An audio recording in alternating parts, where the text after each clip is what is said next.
Mesmerizing wedding collection. Tejaswini by Chungat Jewelry. MC ജോസഫൈന്റെ രണ്ടാം ചരമവാർഷികം CPIM area കമ്മിറ്റിയുടെ നേതൃത്വത്തിൽ ആചരിച്ചു. CSA അങ്കണത്തിൽ ചേർന്ന അനുസ്മരണ സമ്മേളനം പാർട്ടി കേന്ദ്ര കമ്മിറ്റി അംഗവും നിയമ വ്യവസായ കയർ വകുപ്പ് മന്ത്രിയുമായ പി രാജീവ് ഉദ്ഘാടനം ചെയ്തു. പാർട്ടിയുടെ കേന്ദ്ര കമ്മിറ്റിയിലേക്ക് വളരെ ചെറുപ്പത്തിൽ തന്നെ പ്രവർത്തിക്കാനും അതിൻ്റെ ഭാഗമായി രാജ്യത്താകെയും പല പരിപാടികൾ പങ്കെടുക്കാനും സുഖാവ് കഴിഞ്ഞിരുന്നു. അപ്പോഴൊക്കെ അങ്കമാലി തന്നെയാണ് സുഖാവിൻ്റെ മനസ്സിൽ എപ്പോഴും ഉണ്ടായിരുന്നത്. നമുക്കെല്ലാവർക്കും അറിയാവുന്നതുപോലെ ഏറെ അപ്രതീക്ഷിതവും വേദനാജനകവുമായിരുന്നു ഇവിടെ വാങ്ങൽ.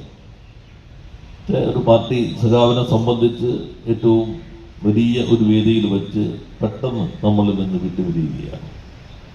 ഞങ്ങളൊക്കെ ഭക്ഷണം കഴിച്ച് ഒന്നിച്ചിരുന്നു. ഭക്ഷണം കഴിച്ച് കുറച്ച് കഴിയുമ്പോഴാണ് ഒരു സുഖാവെന്ന് പറഞ്ഞത്, പെട്ടെന്ന് ജോസഫ് എൻസുഖാണ് സുഖമില്ലാതെ. അങ്ങനെയാണ് ഞങ്ങൾ സമ്മേളനത്തിന് അവിടെ നിന്ന് AK ആശുപത്രിയിലേക്ക് ചെല്ലുന്നത്. നമുക്ക് രക്ഷിക്കാൻ കഴിഞ്ഞില്ല, സുഖാവിടെ പറഞ്ഞു.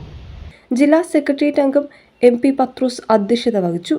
മുൻ മന്ത്രി advocate Jose Thettayil, area secretary advocate KK Shibu, ജില്ലാ കമ്മിറ്റി അംഗങ്ങളായ KA ചാക്കോച്ചൻ, അഡ്വക്കേറ്റ് K തുളസി, CK സലിംകുമാർ, ജോസഫൈൻ്റെ മകൻ മനു മത്തായി തുടങ്ങിയവർ സംസാരിച്ചു. രാവിലെ 200ഓളം ബ്രാഞ്ചുകളിൽ പതാക ഉയർത്തി സ്മരണ പുതുക്കി. സംസ്ഥാന വനിതാ കമ്മീഷൻ മുൻ അധ്യക്ഷയാണ്. ജനാധിപത്യ മഹിളാ അസോസിയേഷൻ അഖിലേന്ത്യാ വൈസ് പ്രസിഡന്റ്, സംസ്ഥാന പ്രസിഡന്റ്, വനിതാ വികസന കോർപ്പറേഷൻ ചെയർപേഴ്സൺ, വിശാല കൊച്ചി വികസന അതോറിറ്റി ചെയർപേഴ്സൺ എന്നീ സ്ഥാനങ്ങൾ ജോസഫൈൻ വഹിച്ചിട്ടുണ്ട്.